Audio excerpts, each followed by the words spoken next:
Hello and welcome back to NoBS. Today we turn to talking about the ongoing statue vandalism that's going on across the United States. This new trend has been sparked and happening throughout the last week or so, and it's in response to the controversy that happened and started in the city of Minneapolis, Minnesota. We, of course, all know the story by now. Basically, an arrest went wrong, someone died, and it's a terrible tragedy that no one's defending. But in response to that, all of the leftists have gone crazy. They're calling everything racist. They're taking over cities, setting up autonomous zones. And in addition, like the topic and subject of today's video, they're tearing down statues, which is just super messed up. It's vandalism, it's illegal, it's dangerous, it's just kind of chaotic and not very civilized at all. I mean, I can understand having some qualms with the history behind certain statues. I'm not denying that. I'm not trying to defend these like Confederate statues all wholly and completely. I understand their gripes, but even if that was the case, going and tearing them down is not the way to do it. That's not how you do a statue removal. You're supposed to protest it maybe and then get a bill passed or go to the government and have them reform it officially. That's how you actually remove things. You don't just go down there with a crowd of crazy people and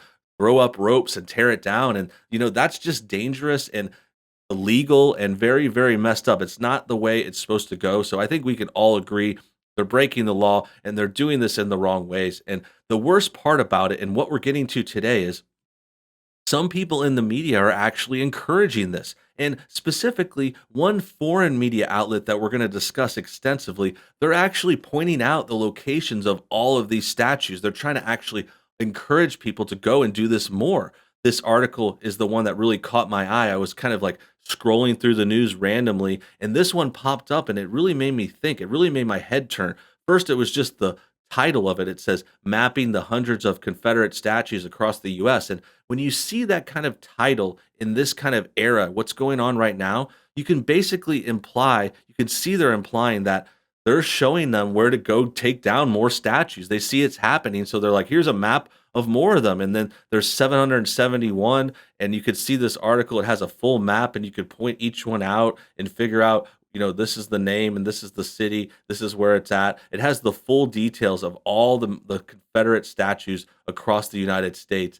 And they're basically encouraging this. And the worst part is where this story is coming from. As you could tell by this logo up here, this is an Al Jazeera story. Al Jazeera is a foreign news outlet from the Middle East. They're funded by the Qatari government, funded by this foreign adversary of ours. I mean, we're not exactly too antagonistic, but they are trying to do this dumb stuff to us. They're trying to spread anti American propaganda all the time. I mean, this is very, very common. We've actually covered Al Jazeera a number of times over the years, specifically and mostly their AJ Plus YouTube channel. AJ Plus is kind of like Al Jazeera AJ, and they try to make this kind of like teeny bopper, like young people YouTube channel where they spread these kind of news stories, kind of like a BuzzFeed or almost like a Vice or MTV News, those kinds of like biased liberal SJW outlets. And AJ Plus is one we've covered a number of times. So it's not really surprising coming from them. They hate America. Their videos are always about bashing us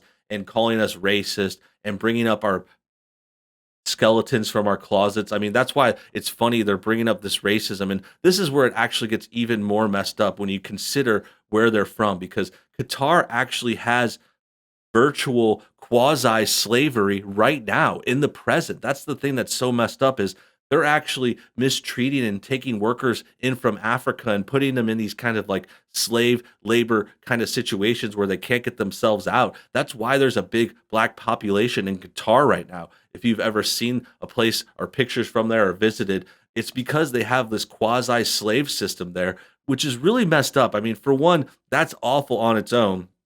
We're in the present, we're in 2020, and people are talking about American slavery from 150 years ago, and they're ignoring the Qatari stuff that's happening now. And I think that's part of the reason this kind of outlet would push and bring up our bad past, because they don't want people to look at their bad present. So, with that said, keep that all in mind as we read through this a little bit, and then we'll dive into more information and more background about what's going on. So, it says, it has been more than 150 years since the end of the 4-year American Civil War that claimed more than 600,000 lives. The Confederate States of America, also known as the Confederacy, was a group of 11 southern states that seceded from the Union in 1860. In order of their secession were South Carolina, Mississippi, Florida, Alabama, Georgia, Louisiana, Texas, Virginia, Arkansas, North Carolina, and Tennessee. These states wanted to preserve the institution of slavery, which they largely depended on to build their economies. In the end, the Confederacy was defeated and slavery was abolished. So, a little bit of a history lesson, but again, very, very hypocritical coming from Qatar. Qatar has this stuff going on now. We're not talking about 150 years ago. We're not talking about a time period where slavery was all over the world. I mean, this was just a common practice. No one is defending that and saying we should have it now, but to hold it just against the Americans, just against white people, it doesn't really make sense because it was in every country. In fact, white people had the least amount of slaves. Like there's more slavery in Africa, in the Middle East, in China, and all kinds of other places. Like it was not really that bad here compared to other countries. And that's why it's just so messed up that they laser focus on the American past and ignore all these other countries that had the same thing or worse going on at the time. In addition, we go back to talking about these countries in the present. And again, look, here's Al Jazeera. They're referring to they're in the Qatari state-funded broadcaster. They're from Doha, Qatar. They're funded by the government. Qatar is like a dictatorship.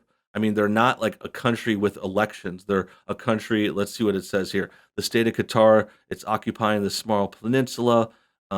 It's ruled by the House of Tani, and this is the leader. And they're signed with the British at this point. And yeah, they just have a ruling family, like dictators that are ruling over this country, and then they're also funding this new news organization, which is obviously going to serve their interests. I mean, this news place is not going to be like fair and balanced. They're not publicly funded. I mean, even publicly funded places in free countries, like we're in a country with like NPR and PBS, and they're biased as hell. I mean, they're biased against us too because they're led by liberals, but the same thing is happening to Qatar. And then the further evidence that we need to prove right here is this is an article about how there's quasi slavery that's building Qatar's 2022 World Cup stadiums, and FIFA is fine with it. Okay, that's pretty interesting.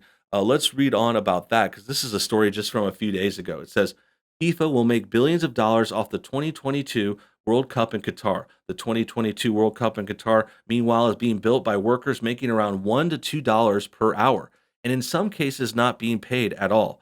That's the main takeaway from a new Amnesty International report detailing labor abuses in the Gulf Emirate. Workers at Al Bayt Stadium, a proposed semifinal host, went 7 months without pay, according to Amnesty. So, this is how Qatar operates, right?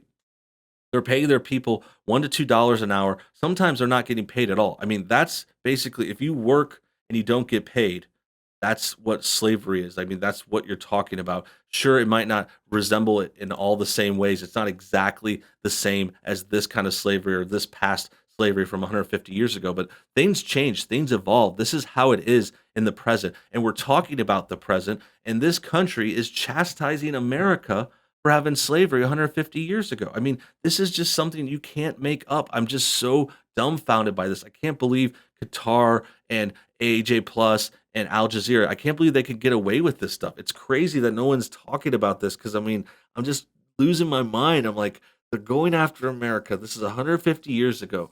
We fought to end slavery. We've saved the blacks and given them all the rights, and they have the best chances ever in the world here. But now they're going to bring it up over and over again while also doing the same thing they condemn us from. I mean, it's hypocritical. Come on. This part says how the Qatar's migrant workers are exploited. It says Qatar bribed its way to World Cup hosting rights in 2010. It had 12 years to turn deserts into state of art cities and futuristic stadiums. It had plenty of money with which to build hundreds of billions of dollars. It just needed humans to do the building. So it turned to some of the poorest places on earth, to countries like Nepal and India and Bangladesh and others in Southeast Asia and Africa to find those humans. They fuel the kafala system, a quintessential exploitative scheme that the government has pledged to dismantle but persists nonetheless. Recruiters seek out unemployed foreigners who need work to feed families. They promise relatively well paying jobs in Qatar. The unemployed foreigners envisioning stable wages they can send home, take out loans, and make often illegal payments to the recruiters. In return, they claim one of these coveted jobs abroad, but in doing so, they essentially sign their life away to Qatari companies. The companies all but own them, which is why experts have likened the system to slavery. The migrants live in cramped, filthy labor camps. They can't leave for another job or go home without permission from authorities. They are paid reportedly some $200 or $300 a month, unless their owners don't feel like paying them, in which case they have little recourse. So we're talking about modern slavery. It's happening in Qatar, and this is important for not just this story. This story proves that they're total hypocrites and they're blaming us for all this slavery stuff and trying to get us to tear down more statues, like in this first article. But they're actually doing this stuff now. So they're trying to go and tell history stories about our country, but they have something worse happening right now in the present. Also, they could have a soccer tournament in the middle of the hottest desert in the world. I mean, it's really ridiculous. All that premise is insane. It's stunning. And then on top of that, the other thing to point out here is this reflects and shows how ridiculous a lot of these liberals are at large. I mean, they're talking about these problems in America. They say everything's racist. They constantly bring up slavery for us. And it's just like, well, why are you ignoring it happening in other countries right now? Because we ended it 150 years ago, 150 plus, and they're still whining about it, but it's happening here right now. So I want to know why all the leftists are quiet about this. I want to know why CNN's not talking about Qatar ever. Why don't we hear any of the other left wing YouTube people saying, oh, why don't we stop slavery in Qatar? Like, why are we still harping on slavery in America that happened 100 years ago? I mean, it just doesn't make sense. It shows that they don't really care. They just bring that up as a point, like a talking point, and they think they could got you and like shame white people by saying there used to be slavery here. But it's not working anymore. It's falling on deaf ears. It's kind of winding down, and the hypocrisies are coming out more and more. So this video points it out really well. You can show others and talk about how biased these people are and how insane it is, and just how lacking in self-awareness they are. I mean, you'd think Al Jazeera or Qatar would be a little more careful and not really notice how bad this is. Like, I just did 2 Google searches to give you guys a little background there, and that's nothing compared to what else is going on. This is not just relative to Qatar. Other countries have really bad things. There's places we need to save in other continents. And the greater point is America isn't that bad, and our history turned us into what we are today. We learned our lesson. We've gotten justice and fixed things, and that's why we're one of the best countries in the world. That about wraps things up. I hope you guys enjoyed today's video. Make sure you comment your thoughts on everything below. Also hit that like button to get us shared, and until next time, see you on the other side.